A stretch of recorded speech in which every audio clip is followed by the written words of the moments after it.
Eu sou pesquisadora do Programa Antártico Brasileiro já há 12 anos, porque eu comecei bem criança ainda. Eu fui para a Antártica a primeira vez, ainda era quase um bebê. Então, então eu já tenho 12 anos de experiência, já tive na Antártica 14 vezes. E geralmente a gente fica lá 2 meses, 3 meses, até 4 meses. E uma das atividades que eu desenvolvi durante o meu doutorado foi um trabalho com estresse em aves marinhas. E os trabalhos com estresse no Brasil, eles não são muito... Não existem muitos trabalhos, existem 2 ou 3 professores no Brasil que realizam trabalhos com estresse em animais que não humanos. Então, é um campo que tem muito interesse e que tem muitas oportunidades. O, como o público previsto iria ter alunos de ensino médio, fundamental e professores, como vai ficar gravado, isso pode ser acessado pelos professores para usar em sala de aula posteriormente. Eu coloquei um pequeno slide, um dos slides falando sobre o que é ciência, o que é ser um cientista, para mencionar que os cientistas são pessoas como todos os demais e que não há necessidade de ter nenhum dom especial ou nenhum dom especial, nenhuma. Não existe o que é preciso para ser cientista. O que a gente precisa para ser cientista é ter uma pergunta, ter vontade de estudar, vontade de aprender, vontade de ensinar. E a partir do momento que a gente tem uma pergunta, que a gente pode desenvolver um novo conhecimento, então a gente já tem um viés, já tem uma chamada para ser cientista, para fazer ciência. E todas as pessoas podem fazer ciência, podem ser cientistas, seja na sala de aula como professor, seja na universidade como pesquisador, seja em indústrias, em diversas áreas. Praticamente tudo que a gente faz tem alguma relação com ciência, com fazer pesquisa, com descobrir novas coisas ou novas tecnologias. Então, o cientista é a pessoa que faz ciência, e não só faz ciência, mas divulga a ciência que faz. Hoje em dia a gente tem trabalhado bastante a questão de divulgar a ciência e devolver para a sociedade o investimento que é feito no cientista, na pessoa que faz ciência, seja na universidade ou seja em outras instituições.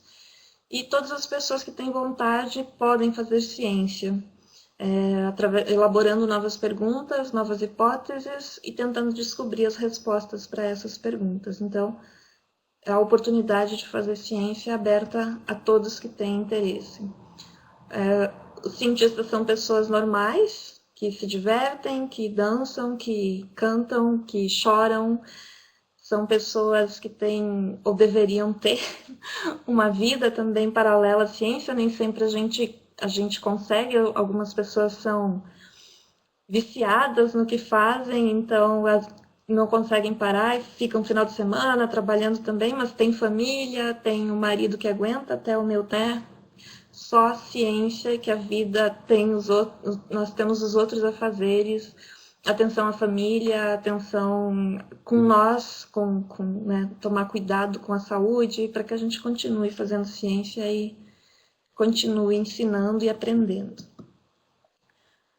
Bom, uma das perguntas que as pessoas costumam fazer, e que teve uma palestra durante a semana que foi com o José Xavier, é sobre se os ursos polares comem pinguins, e se eles não comem, por que eles não comem pinguins.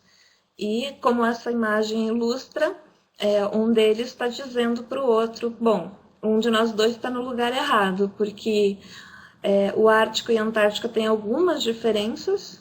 Uma delas é em relação à fauna, e os pinguins, por exemplo, eles só ocorrem na Antártica, abaixo só no hemisfério sul, e os ursos polares só no Ártico. Então, um dos motivos pelos quais o urso não come pinguim é que eles não se encontram, e provavelmente se eles se encontrassem, talvez o urso não o visse como uma presa, né? A gente não tem esse histórico para saber exatamente se eles se encontrarem, se o Para realizar urso vai perguntas, comer ou não. caso vocês queiram, basta levantar a Se vocês mão. tiverem perguntas, Para vocês podem levantar a interromper a mão qualquer é um momento, ícone só ali no digitar, topo que que vocês eu vou podem ver tentar que tem acompanhar e responder, um para que a gente homenzinho de faça mãozinha um levantada, olha lá. diálogo. Quando você clica, ao lado do seu nome, a sua mão aparece levantada, ok? Você também pode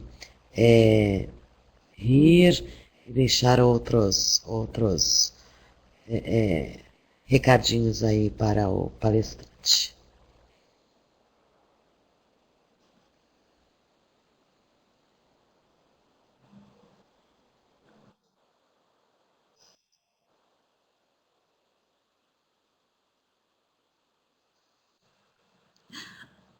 Oi, Sandra, tudo bem? Obrigada, Silvia. Então, vou aproveitar o momento também para falar um pouco sobre o que é a Associação de Pesquisadores e Educadores em Início de Carreira, convidar todos que ainda não fazem parte a fazer parte com a gente e a trabalhar em nome da divulgação da ciência e da formação dos futuros líderes em ciência e educação no Brasil, que são os nossos estudantes, e eu acho que a gente tem muito a contribuir. Então, a Apex ela é uma instituição internacional, existe em praticamente todos os países do mundo que tenham pesquisa com Ártico ou com Antártica, e tem um dos principais interesses é o de estimular a formação de redes internacionais de colaboração, sejam em ciência, sejam em educação, com foco em ambientes polares. Então, de certa forma, a gente utiliza a pesquisa nos polos para divulgar a ciência de maneira geral. No Brasil, a Apex começou em 2008, é relativamente nova, mas a Apex Internacional começou 2 anos antes, então a gente tem um paralelo andando junto com a Apex Internacional e a Apex Brasil, e em 2013 a gente formalizou a associação, que passou a ter um estatuto, e dentro desse estatuto a gente tem objetivos como apoiar a formação de estudantes de ensino dos diversos níveis de educação, sejam estudantes da educação básica, ensino médio, ensino fundamental, professores dos diversos níveis de educação, pesquisadores em início de carreira, sempre tentando proporcionar a divulgação da ciência ao maior número possível de pessoas. E no Brasil, a gente, além dos polos, a gente destaca também as atividades em relação aos oceanos, porque a gente acredita que, devido ao grande mar, ao território de mar que a gente tem, a gente não pode deixar de lado, e os oceanos têm ligação direta, tanto com o Ártico quanto com a Antártica, e a gente não tem como não relacionar oceanos e as regiões polares com o Brasil. São só mais alguns objetivos da Apex. Aí, o item 4 a gente ressalta, que é promover a divulgação, gestão e comunicação da ciência nos diversos setores da sociedade, sem custos para os envolvidos. É uma das atividades que a gente está fazendo agora com essa palestra. Também mais direcionado aos professores, mas aos pesquisadores em início de carreira. A gente está desenvolvendo um projeto agora que chama Projeto de Formação de Educadores, Pesquisadores, Educadores. E dentro desse projeto a gente pretende integrar educadores e pesquisadores em todos os processos decorrentes da difusão e comunicação da ciência, de forma a incentivar, então, a formação dos futuros líderes em ciência e educação no Brasil. O projeto ele é composto por oficinas de formação. Essas oficinas de formação vão ocorrer 3. A primeira delas foi no dia 27 de setembro, em Arraial do Cabo. E dentro dessas oficinas a gente reúne educadores dos diversos níveis de educação e de diversas áreas do conhecimento, com pesquisadores em início de carreira. Os educadores auxiliam os pesquisadores a traduzir a linguagem científica para o público, e os pesquisadores auxiliam os educadores a levar a ciência para a sala de aula, e dessa maneira a gente pretende produzir materiais didáticos para serem utilizados em sala de aula. Na nossa primeira reunião, na nossa primeira oficina de formação, nós dividimos alguns grupos. Nós temos 8 a 10 grupos trabalhando no desenvolvimento de atividades que possam ser utilizadas em sala de aula, e essas atividades vão ser utilizadas durante as Semanas Polares Internacionais de 2015 e de 2016. Se tivesse material pronto, a gente vai submeter então ao MEC e a outras instituições de apoio para a produção desse material em grande escala e distribuição gratuita em escolas de todo o Brasil. Aqui é um pequeno sumário sobre o que a gente vai falar. Não vai ser muito aprofundado, é só para dar uma visão geral para quem tem interesse em trabalhar com essa área, ou para que vocês conheçam um pouco do que é o estresse com aves marinhas. Começando sobre o desenvolvimento do conceito de estresse, que é um conceito relativamente antigo, 1813. Foi primeiramente mencionado por Claude Bernot, que mencionou que os organismos eles tendem a buscar uma estabilidade frente a fatores externos. Depois, o Walter Cannon fala pela primeira vez do termo homeostase, que é o equilíbrio também, em relação frente a esses fatores externos. Para manutenção da homeostase, para manutenção do equilíbrio, ele define que os organismos tendem a permanecer quando existe algum tipo de fator externo que abale o organismo ou que provoque alguma alteração, por exemplo, um frio extremo num período em que não deveria fazer frio. Esse organismo ele vai ter a tendência de permanecer quieto ou então de fugir. Seriam basicamente os dois estados as duas respostas, as principais respostas ao estado de estresse, ao estado de alarme. E, finalmente, o Hans, ele cunhou o termo de estresse, que seria a resposta do organismo a essas alterações, e ele menciona a questão da síndrome geral da adaptação, que a gente vai ver no próximo slide o que é.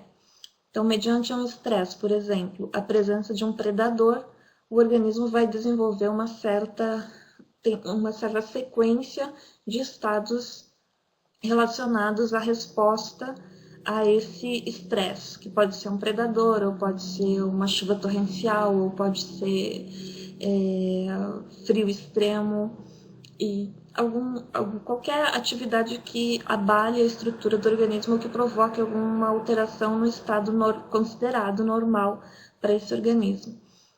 Então, a primeira reação é o estado de alerta, o organismo vai ficar em alerta, isso tudo envolve uma série de respostas orgânicas. A segunda fase é a fase de resistência, o organismo vai resistir, vai tentar resistir ao efeito estressor, ou ele vai lutar ou ele vai fugir.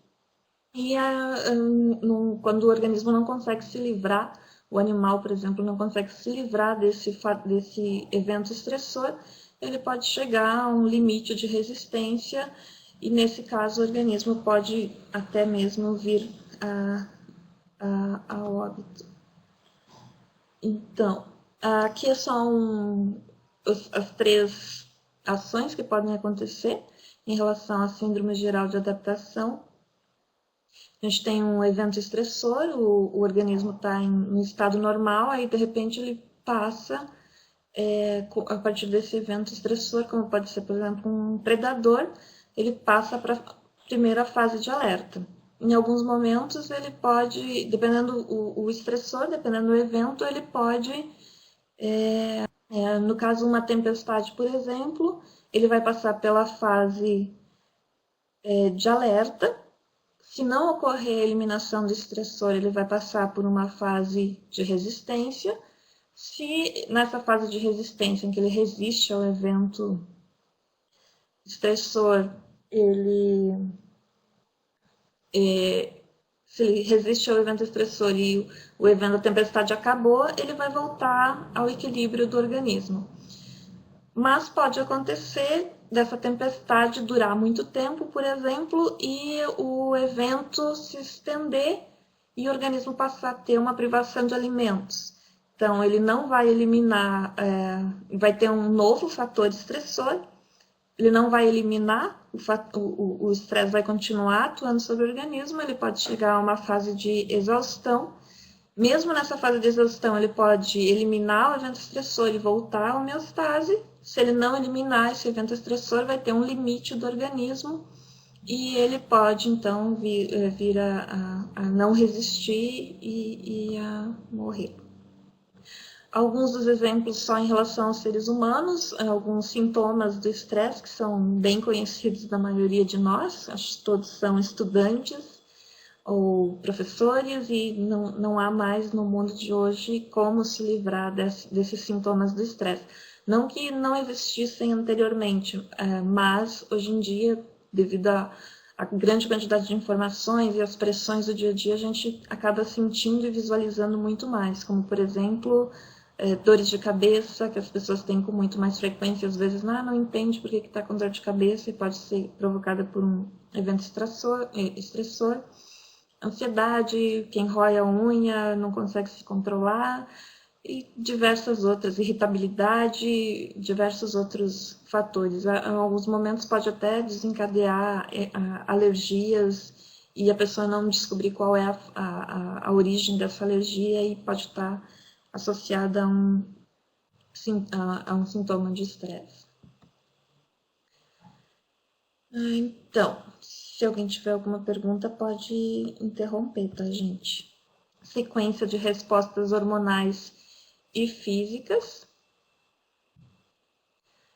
como, por exemplo, sobre o efeito do estresse, o organismo, vão ser liberados alguns hormônios, como o ACTH, e eles seguem toda uma sequência dentro do organismo e é muito rápido, então não é uma coisa que vai demorar muito para acontecer. Se o organismo está no seu estado normal, essa resposta ao estresse é imediata. Porque imagina, se você encontra um urso polar na sua frente, a reação imediata é sair correndo. Se o seu organismo demorar muito para identificar o predador e se afastar do perigo, provavelmente não vai ter tempo suficiente para sair para evitar esse estresse ou para evitar esse evento estressor. Um principal deles e a forma como a gente tenta medir como ocorre, o quanto esse organismo está estressado, é através da liberação dos corticosteroides, que a gente vai ver depois que é diferente para as aves e para os seres humanos e mamíferos de maneira geral. Então, o estresse, ele é um mecanismo interno, hormonal e enzimático, que vai provocar respostas fisiológicas e de comportamento relacionadas a alterações inesperadas do ambiente.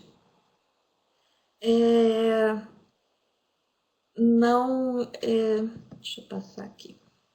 Ele não é algo negativo, porque ele desencadeia toda a questão de evolução dos organismos, ele tem uma importância evolutiva. Por exemplo, quando a gente pensa em nicho ecológico e estresse, a gente vai verificar que as alterações nas condições ideais do fator ambiental vai gerar ao organismo uma resposta a esse fator e um retorno ao estado ideal. Quando você tem aqui uma certa, a gente pode observar aqui, então, um fator ambiental dentro da normalidade.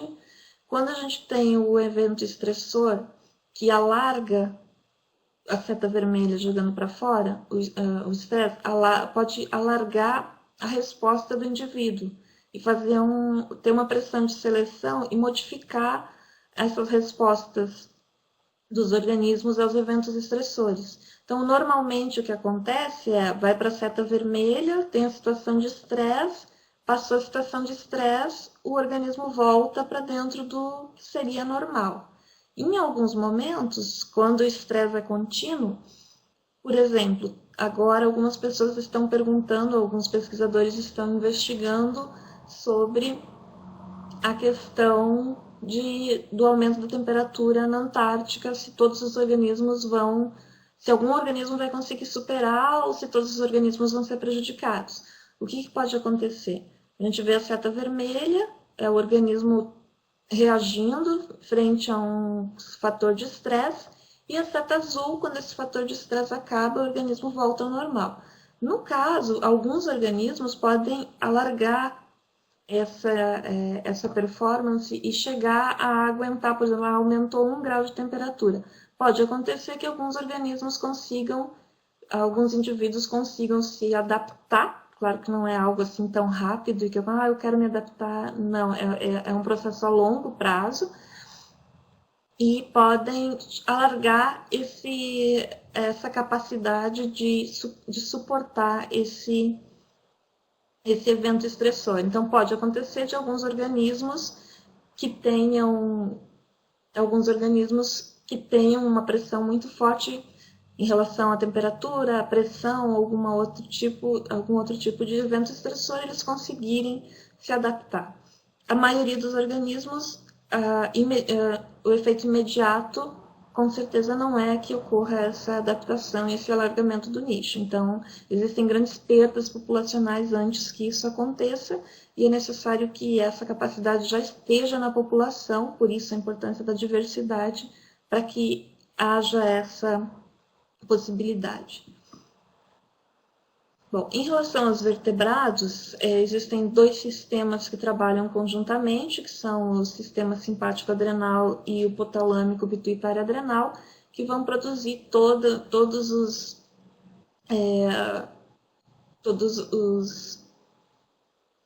agora me fugiu a palavra, todos os hormônios que vão garantir a reação ao estresse. As respostas elas ocorrem em cascata, então um eixo vai ativar o outro eixo e a liberação dos hormônios vai acontecer de maneira contínua até a eliminação do agente estressor. Após a eliminação do agente estressor, o organismo leva um tempo e volta à homeostase ou ao seu equilíbrio, ou à situação normal. Para as aves, o principal glucocorticoide é a corticosterona. Para os mamíferos é o cortisol, que é o que vai mostrar quando a gente está estressado ou não. Eles não têm só as funções de reagir ao estresse, esses glucocorticoides eles têm também as funções de manter os ritmos circadianos, que é, por exemplo, ocorre um aumento no nível de corticosterona, ou, no nosso caso, dos níveis de cortisol, quando está perto da hora de acordar. Ou, quando está perto da hora de dormir, ocorre uma redução dos níveis de glucocorticoides. E existem também variações sazonais que são controladas por esses glucocorticoides. Por exemplo, perto do período reprodutivo, eles tendem a aumentar. Existem esses picos de corticosterona ou de cortisol que vão fazer com que o organismo busque um parceiro ou outras atividades que ocorrem. Por exemplo, quando vai sentir fome, existe também, um estresse, a fome é um estresse, é uma ameaça para o organismo. Se ele não conseguir se alimentar, então é necessário que o organismo saiba disso, que ele tem que se alimentar. E os glucocorticoides, o aumento da produção desses hormônios, faz com que o organismo perceba que é hora de eu parar o que eu estou fazendo e me alimentar, porque senão eu vou pôr em risco a minha sobrevivência. Então, para os animais isso ocorre de uma maneira não é consciente. Eles vão fazer isso porque aumentou o nível de glucocorticoide e eles vão parar o que estão fazendo para tomar conta da própria vida.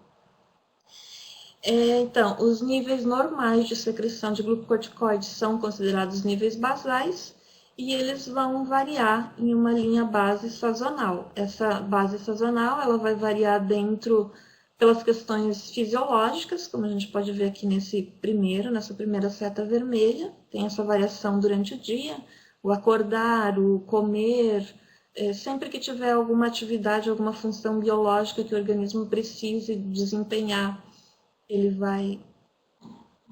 Travou o meu mouse. Voltou. Ele vai ter um aumento na produção desses hormônios, e isso é um pequeno estresse que é gerado durante o dia, mas que é normal, que garante a sobrevivência do organismo.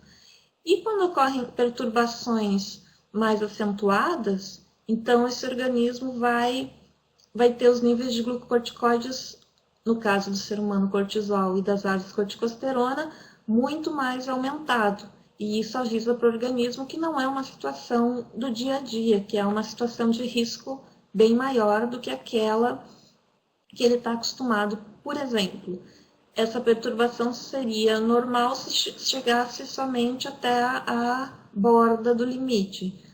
Situação de fome seria aqui na borda, nesse limite. Agora, a situação de jejum extremo, já faz 2 dias que ele não arranja comida, então os níveis de cortisol ou de corticosterona para as aves vão aumentar, e ele vai perceber que ele precisa investir muito mais na busca do alimento, por exemplo, para ele reduzir essa situação de estresse e voltar ao normal. Então, as respostas aos fatores estressores, elas costumam ter picos muito superiores na liberação dos hormônios do que as respostas que ocorrem no dia a dia nas situações normais. Em relação ao comportamento, agora a gente passa então a discutir ou citar alguns exemplos sobre como esses hormônios influenciam o comportamento das aves quando estão muito acima ou dentro da quantidade normal esperada. Então, em relação ao comportamento reprodutivo, ele é um comportamento que garante a sobrevivência não só do organismo, e estão me avisando que faltam 10 minutos. Não só do organismo, e é uma das formas, então, que ocorre para o organismo saber que ele tem que se reproduzir, o nível de corticosterona vai aumentar. Isso também ocorre em relação ao cuidado parental e ao esforço reprodutivo. Então, quanto mais corticosterona, menor o esforço reprodutivo.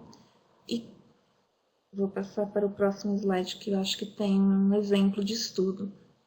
Nesse caso aqui, nesse exemplo, a alteração dos níveis de corticosterona foi feita, eles aplicaram corticosterona nos indivíduos e fizeram a comparação do antes e do depois, e perceberam que, no caso, os adultos têm níveis de corticosterona muito superiores quando existe um implante de corticosterona, e que os filhotes também têm essa resposta nos níveis de corticosterona.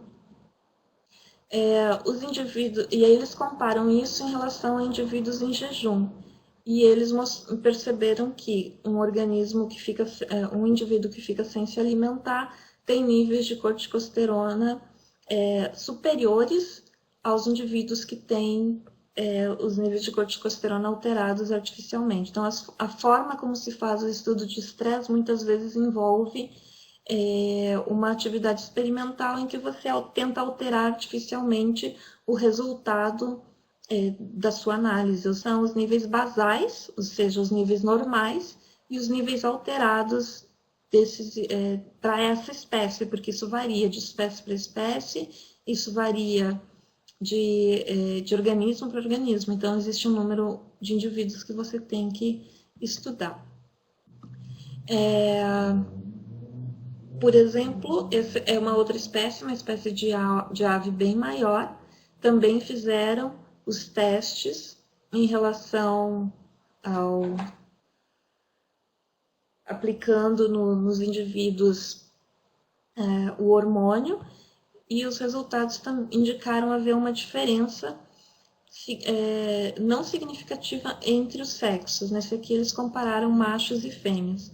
E as respostas foram diferentes do que eles estavam esperando. Eles estavam esperando que houvesse uma diferença entre houvesse uma diferença entre machos e fêmeas, principalmente no período reprodutivo. Em relação à idade, também a gente percebe e a gente encontra diferenças quando compara indivíduos jovens e indivíduos mais adultos. Os indivíduos jovens, eles geralmente estão formando ainda o sistema de resposta ao estresse. E isso faz com que haja diferença quando você pega indivíduos jovens na população para comparar junto com indivíduos adultos. Então, tem que tomar cuidado nisso na hora de selecionar os indivíduos, a não ser que você queira realmente ver qual a diferença entre adultos e filhotes e qual é o período em que em quanto tempo um filhote leva para desenvolver para desenvolver toda a resposta relacionada ao estresse. Aqui mostrando novamente que em alguns casos não existem diferenças entre machos e fêmeas, mas que é possível verificar a diferença entre jovens e adultos. Quando os adultos estão no auge reprodutivo, ele tem uma resposta ao estresse mais definida do que jovens e também do que indivíduos mais velhos. Outro trabalho que foi realizado compara e mostra que os níveis de... outro hormônio que você pode usar para verificar o estresse. Aqui nesse caso mostra que níveis de prolactina reduzem com a exposição ao estresse e os níveis de corticosterona vão aumentar. Uma espécie de pinguim antártico, é um dos únicos que a gente já tem resultados publicados, não é da nossa equipe, é de um professor dos Estados Unidos, e eles também avaliaram se os indivíduos machos têm mais tendência a abandonar os filhotes quando os níveis de corticosterona estão aumentados. Eles também colocam, aqui também foi feito através de implante de corticosterona com 10 e 100 miligramas, e aí eles ficaram observando, porque eles provocam uma alteração do estresse do indivíduo como se ele tivesse como se o organismo estivesse enfrentando uma situação de estresse extremo. Então, coloca com 10 miligramas, que é a situação de estresse normal, e com 100 miligramas, que é uma situação de estresse extremo, e um grupo controle que não vai ter. Que vai ter o implante, mas que não vai ter corticosterona nenhuma. Aí eles avaliam se aumenta o abandono ou não. E eles perceberam que quanto mais alto o nível de estresse ou mais alto o nível de corticosterona, maior é a chance de que os machos abandonem realmente o filhote. Isso é outra coisa interessante que acontece. Quando o organismo adulto percebe que a chance, que ele não vai ter muita chance de cuidar do filhote, e que ele precisa dedicar um esforço maior para cuidar de si, porque ele está numa situação de estresse, ele vai abandonar o filhote e vai tentar a reprodução no ano seguinte. Como as aves, elas têm várias chances de reproduzir, então elas vão abandonar o filhote antes de colocar em risco a própria vida, porque ela tem a chance de tentar no ano seguinte se reproduzir outra vez. No caso, tem alguns organismos, por exemplo, alguns insetos, que eles investem na quantidade de filhotes. Então, eles vão ter milhares de filhotes e eles vão perder a vida para salvar esses filhotes, ou para salvar alguns desses filhotes, porque eles só têm uma chance de reproduzir. No caso das aves, eles vão investir o máximo que eles conseguem no filhote, mas quando tiver uma situação de estresse elevada que vai pôr em risco a vida do adulto, ele vai abandonar o filhote e vai tentar reproduzir no ano seguinte. Em relação ao comportamento de forrageamento, é muito parecido. Os maiores níveis de corticosterona aumentam os comportamentos de forrageamento, ou seja, indica que ele está com fome, então ele vai sempre tentar buscar alimento enquanto ele estiver com os níveis de corticosterona elevado. E tem alguns estudos de caso em que se faz a coleta antes, fazem 2 coletas de sangue, ou mais de 2 coletas de sangue, sempre comparando indivíduos que estão voltando do mar, ou seja, indivíduos alimentados, com indivíduos que já estão há um longo tempo na colônia. E tem uma infinidade de resultados, mas basicamente os níveis de corticosterona diminuem, ou seja, quanto maior é o ganho de massa, quanto mais o indivíduo consegue se alimentar, menor é o nível de corticosterona quando ele retorna para a colônia de reprodução. E esses estudos são muito interessantes porque você indiretamente consegue acessar informações que não tem como acompanhar observando os animais. Não tem como ir ao mar com o animal e verificar o quanto ele se alimentou. Com essas informações sobre corticosterona, ele vai conseguir, a gente vai conseguir acessar diversas informações. Em relação ao efeito antrópico e o comportamento das aves, é muito comum acontecer o abandono do ninho em relação à defesa de predador potencial. E é comum também que a longo prazo ocorram falhas na maturidade reprodutiva e na atração e escolha. Acho que agora eu já tenho bem menos. Porque agora que eu vi que estava a mensagem ali. 1 minuto. Só vou comentar então isso sobre a questão do efeito antrópico em comportamento de aves, que podem provocar a longo prazo alterações na maturidade dos filhotes que estão em algumas colônias de reprodução, como já foi observado em pinguins, que é o estudo de caso com os finíscos magellânicos. E também se observou que eles são capazes de, a longo prazo, se adaptarem à presença humana. Em áreas turísticas é comum verificar que não existe essa diferença entre os níveis basais de corticosterona com turistas e sem turistas, porque a longo prazo eles têm essa capacidade de se adaptarem à presença humana. E aqui são alguns outros estudos, basicamente a respeito de como se fazem os trabalhos para verificar se a captura de organismos nas colônias provoca ou não estresse e pode ocasionar ou não a redução de sucesso reprodutivo, por exemplo, e também os glucocorticoides eles têm um efeito sobre a locomoção dos vertebrados, ou seja, pode incentivar o comportamento migratório ou não. Basicamente era isso que eu tinha para falar para vocês. Queria agradecer novamente. Tô aqui, lógico que eu tô aqui. Eu estava só tentando aplaudir.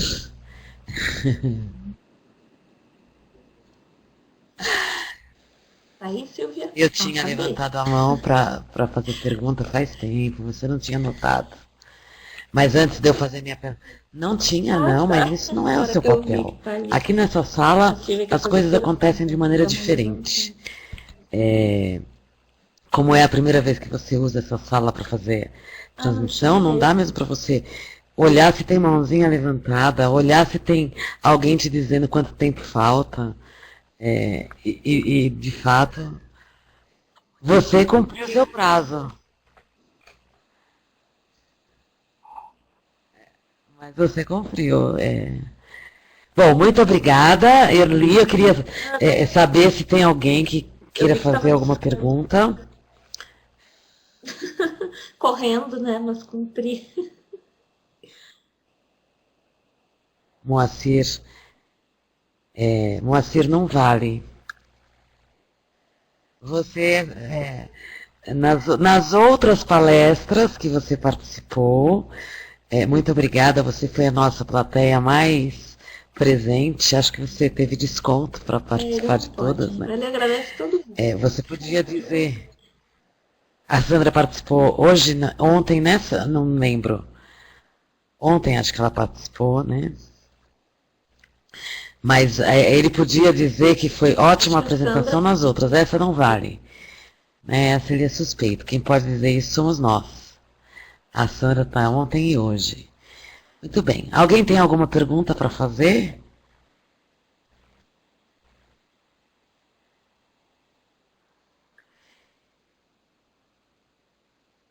Olha lá, a Sandra assistiu a palestra da Claudineia, da Roberta.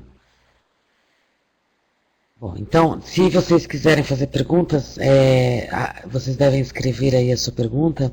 Eu tenho 2 perguntas, Erli, e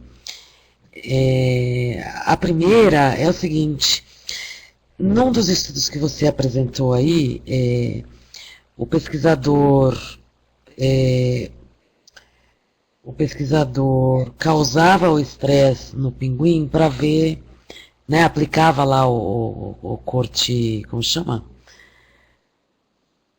Corticosterona no pinguim, para observar se o pinguim iria ou não abandonar o seu filhote, né? Numa das palestras que nós assistimos nesta Semana Polar, foi informado que, por questões éticas, né, a pesquisa na Antártica não pode, não pode matar o animal.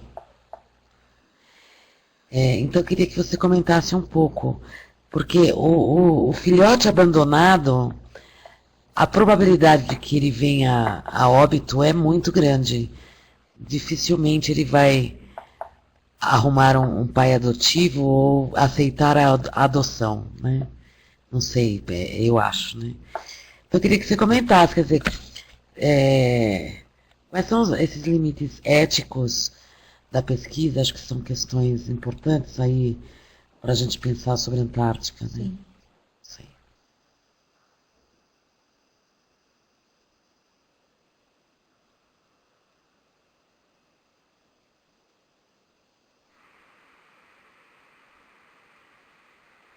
Sim. Como eu tive que passar, a fêmea cuida do filhote. Então, quando você faz o teste só com o macho, se o macho abandonar, imediatamente a fêmea vem tomar conta do filhote que ficou. Então, não são os dois indivíduos, eles não estavam fazendo o teste com o casal, eles estavam fazendo o teste com um dos indivíduos.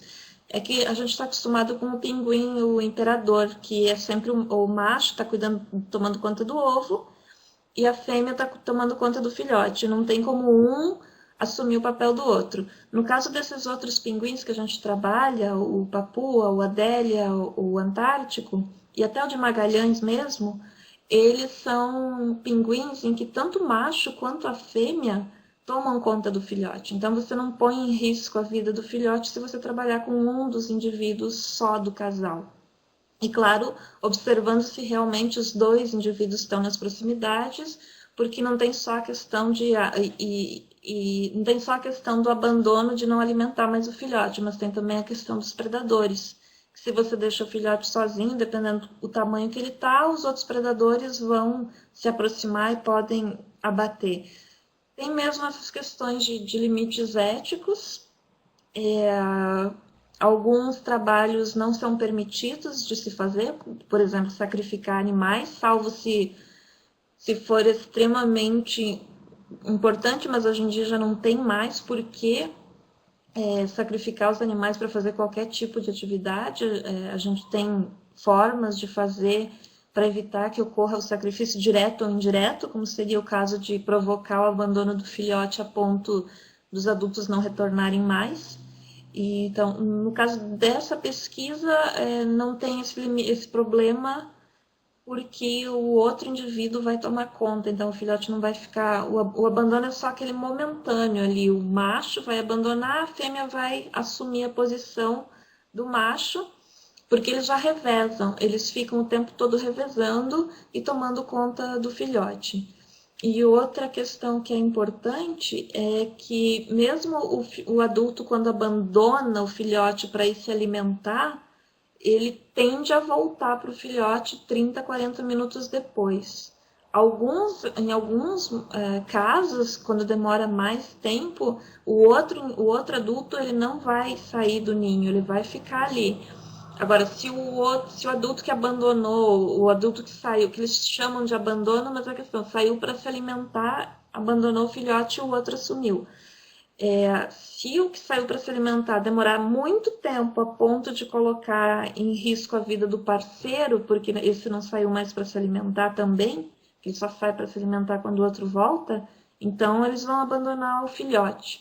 Então, no caso, se o macho sai e é predado, e não retorna mais para a colônia, a fêmea vai abandonar esse filhote vai Ok, Mas entendi. isso ocorre normalmente, sem Não, mesmo eu esqueci de abaixar, essa na verdade. Eu interferência. não tenho muita experiência aqui na sala Não é virtual, o que ocorre nesse e aí eu estudo. esqueço de É fazer só uma algumas coisas. citação. Eu Assim, tenho, eu tenho ainda outra pergunta, mas eu preferiria que outras pessoas fizessem, se quiserem, né? Alguma eu vou pôr pergunta. aqui, ó. Todo mundo em silêncio. Ok, então eu vou fazer a minha pergunta. A minha pergunta é a seguinte: Erli, na sua opinião, das coisas que você tem, essa longa experiência que você tem acompanhando, fazendo as suas pesquisas e, portanto, e também acompanhando outros pesquisadores da Antártica, que tipo de tecnologia você acha que ainda falta ser desenvolvida para auxiliar as pesquisas que vocês têm realizado?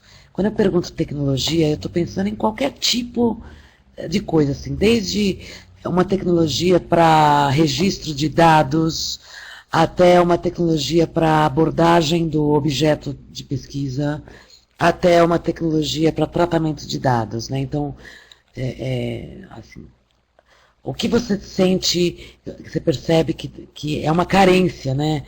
Por exemplo, eu vou coletar dados lá dos pinguins e eu tô com papel e caneta e devido à umidade a caneta borra e eu perco o dado porque eu estava com papel e caneta. Então, talvez uma tecnologia como, por exemplo, um Palm Top, né? O antigo Palm Top, atual smartphone, fosse mais interessante. Então, eu estou pensando, o lápis que substitui, né? Mas o papel vai cair, vai estragar.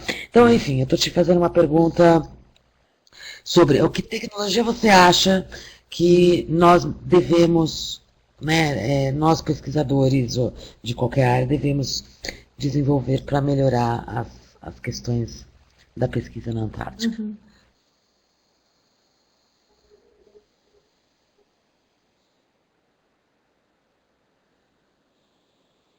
Resposta fácil.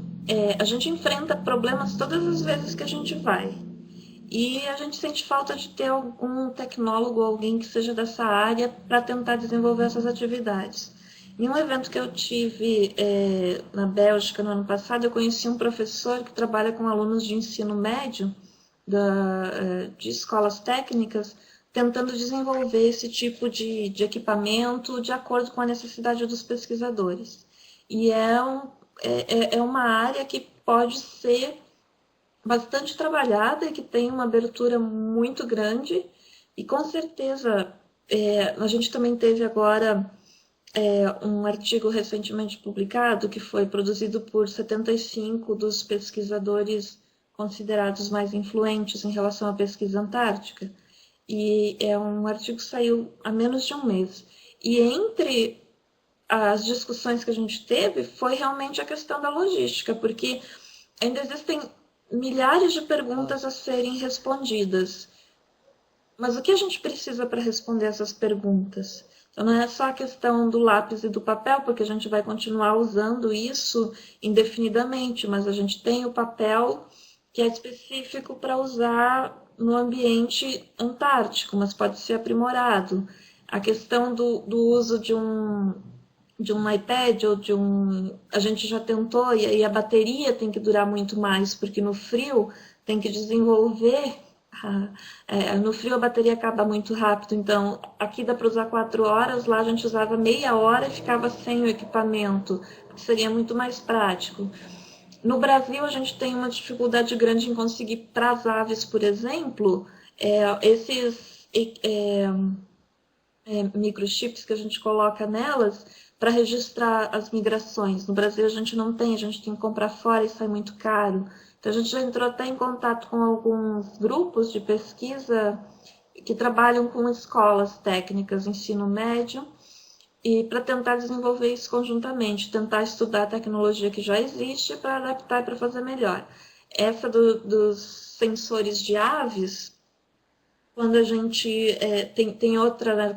Quando você consegue comprar, você não tem a durabilidade suficiente. Então a ave migra por 3 meses e a bateria dele vai durar 15 dias e você perde os outros 70 dias que você precisaria estar acompanhando. Então para cada pesquisa e para cada grupo existe uma infinidade de equipamentos que precisam ser desenvolvidos e que é uma abertura muito grande que se tem para um trabalho conjunto com pessoas da área de tecnologia, com empresas, e que tem que ser investido e com certeza a gente chegou a discutir até a questão das coletas, não sei se a Francine chegou a comentar sobre isso, as coletas de fundo marinho, que agora estão usando os robôs que vão lá e só coleta realmente o que precisa, não estão mais jogando os equipamentos que coletam tudo pela frente, faz uma seleção do que se vai coletar ou não. Então, e esses robôs estão sendo desenvolvidos agora.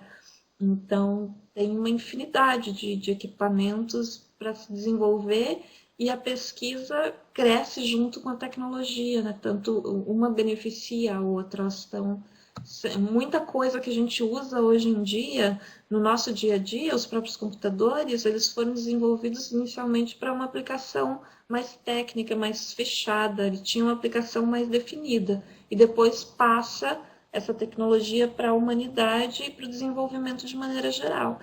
Então, tem essa vantagem de você trabalhar. Hoje é uma coisa, precisa só para pesquisa, mas amanhã a gente encontra uma outra função para isso também. E os ambientes de clima frio são os que têm mais limite em relação às tecnologias e às necessidades que a gente tem. Desde a roupa que a gente usa, que talvez conseguir fazer uma roupa especial para você ficar mais tempo observando o comportamento do animal, porque a gente consegue ficar 2 ou 3 horas parado. Tá, então é só para 8 horas parado. A minha embaixo da neve, pergunta, embaixo ela do não é uma frio. pergunta Então, gratuita, né? Ela é uma pergunta porque eu estou em uma universidade de tecnologia, principalmente, né? O foco da Universidade Federal do ABC, não o foco, não vou dizer o foco, mas eu diria assim que de cada 1.700 alunos que ingressam na universidade por ano, 50% ingressaram para o desenvolvimento de tecnologia, né? Então, por exemplo, o meu grupo de pesquisa é um grupo para que está focado em desenvolver. Outro dia, uma professora do curso de Ciência da Computação me procurou, porque ela tem 2, 3 alunos para desenvolver mestrado, excelentes alunos, e eles não têm tema, porque eles não sabem o que fazer. Eles não têm projeto. Então, assim, eles têm um alto domínio tecnológico, porque a gente tem esse problema nas áreas, as pessoas que são muito da área de ciência da computação, principalmente, né? Eles são excelentes programadores, mas eles têm dificuldade de pensar para quem eu vou solucionar os problemas, né? Então, eu estou aí com uma demanda, falei para a professora que assim que eu tiver alguns problemas para serem solucionados, eu levo para ela, que ela está com 2, 3 alunos buscando problemas para solucionar, entende? Então, é uma coisa aí que aqui na UFABC eu acho que a gente pode também, é uma outra linha aí de trabalho que a gente pode desenvolver e caminhar juntos, mas a gente conversa isso em outra oportunidade.